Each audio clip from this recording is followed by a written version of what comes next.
So in today's edition of trying to do too many things in a day but with no regrets, we are going to try to take the last few moments of daylight to check out the Highland Lake Park in Bridgton, Maine.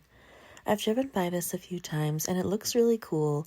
Like it's split in two parts, with one side being like the walking and kind of like hiking path area, and the other side being a water recreational area where you can canoe, paddle, there's a boat launch, and we even did see a few people fishing, believe it or not. But this is our first official time going here, so we took our choices of the what seems like ample parking right now, but could very easily fill up very fast, free public parking.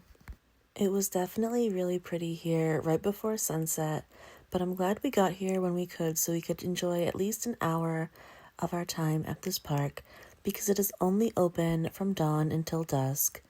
So I guess that's plenty of time in the summer, but we are just running a little bit behind today. So there's no animals allowed on this beach, but believe it or not, I saw a lot of dogs, and one of my kind of bigger complaints is that there was like a giant pile of dog feces that Violet ended up stepping in because she wasn't paying attention. But there's no animals supposed to be here, so like the literal least you could do is try to pick up after your animal if you're gonna break the rules. But I digress. We came across this really cool couple of bridges that we walked across and listened to the roaring water for a second. One of them goes like way faster than the other, and I'm not really sure what the purpose and intention is of these, but I'm sure it does do something as far as helping to control the potential for flooding.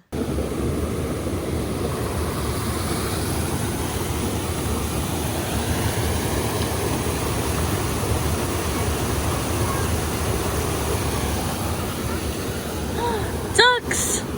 Go slow. It's a male and a female. Oh, and they're off. Goodbye, ducks.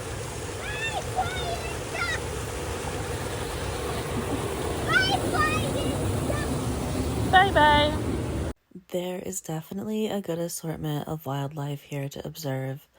We saw a couple of ducks and even a few fish, believe it or not.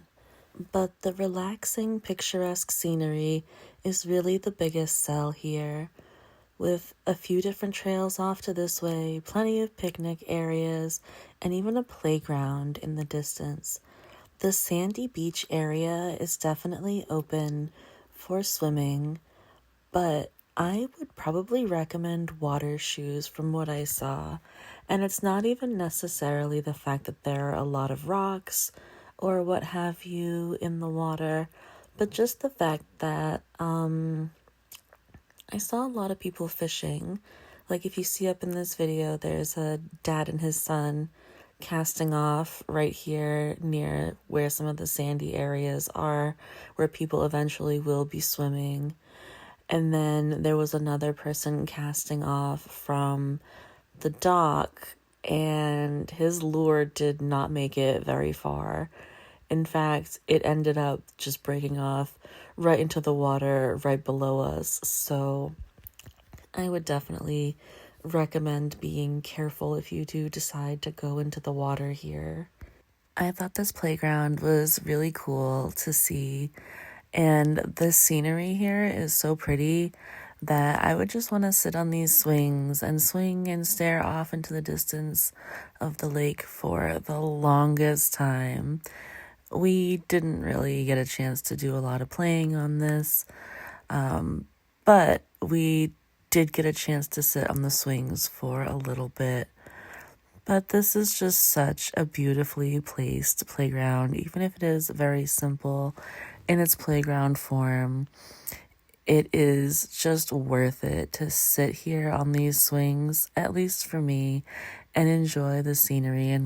And if you're someone who's thinking that this might be a good spot to read a book, you're definitely in luck because they have a little free library right here where you can go ahead and grab something that tickles your fancy and just sit and read and enjoy the scenery. We did end up picking up 2 different books that I think will be easy for Violet to try to read to me because we're kind of getting to the stage in the game where I should be reading to her less and she should be reading to me more before she goes off and consumes literature on her own freely, because I think that's kind of sort of what it's all about. We did get lucky and found a Paw Patrol book here, which was totally puptacular. So we definitely suggest you check out the little free library while you are here. As you walk around the picnic areas, you'll see a few different memorial stones where you can sit and reflect and think about the things that others have wanted to pass down to generations as they come here to enjoy this beautiful space. I kind of wish at this point that we had brought ourselves a picnic dinner because this would have been a very perfect spot and time of day for that. I mean, I suppose if you do forget something, there are plenty of good restaurants just a stone's throw away that you could go grab something and then come back to this park and sit and eat and just enjoy your time. Now, of course, when I see a dock, I'm not sure I would always recommend walking on it, but this one seemed like it was pretty safe and where it was supposed to be. So we took a little walk out onto the dock and sat down for a bit to listen to the water and see if we could see anything moving below us. And we did not see too much, but off in the distance, I did spot a few paddleboarders coming back in from a trip out wherever they went on this lake. I think paddleboarding looks like it's something that could be fun. I think I would enjoy it, but I think that this year we're setting a goal of getting into a canoe or kayak together. But I really think that when Violet is a stronger swimmer, we would enjoy something like paddleboarding. Look, there's a fish. Fish? There was a little fish right there. It went in here. I need to come back out. Oh, this little black fish.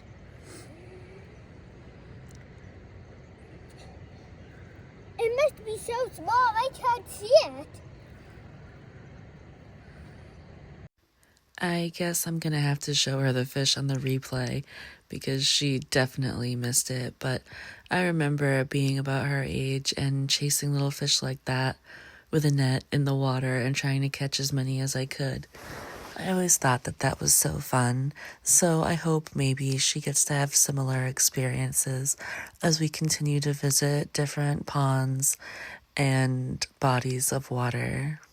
But even though we tried to do a few other different things that didn't involve playing in the sand, like looking around for other wildlife in the rocks and water's edge, and then even trying to double back to the playground to see if maybe we could play some games on there, none of that was really seeming to do it for Violet. She just seemed to have other plans from the get-go the second she saw the things that could potentially be done here.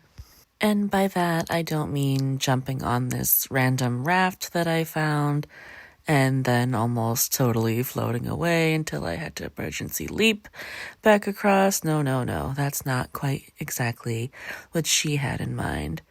She wanted to play in the sand and go in the water. And even though she tried to convince me with my sandals to get myself beach ready and stick my bum in this, I was not really feeling it right now. Because of course, you have to remember, we are here now at close to 7:30 at night, and it's no longer 80 degrees and sunny, but plunging back down into the 60s with cloudy and cool.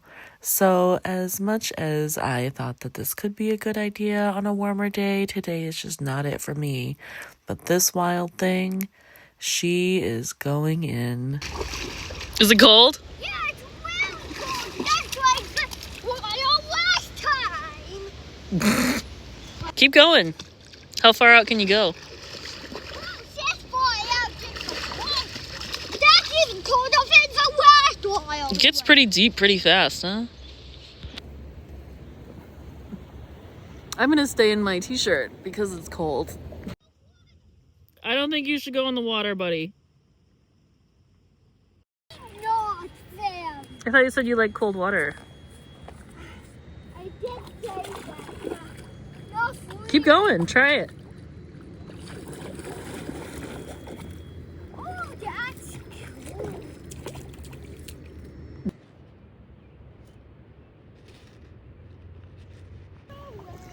Oh, that is cool. That is cool.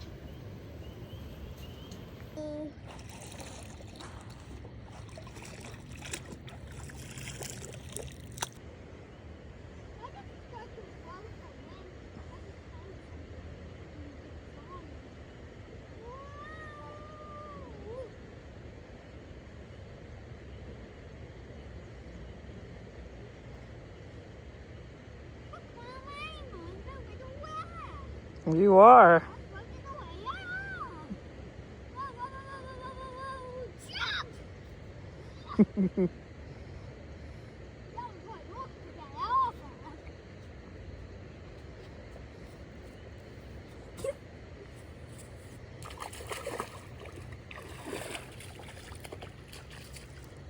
Well, despite the cold weather, I think it's safe to say that we still had fun, and we'll definitely be back when there's more sun.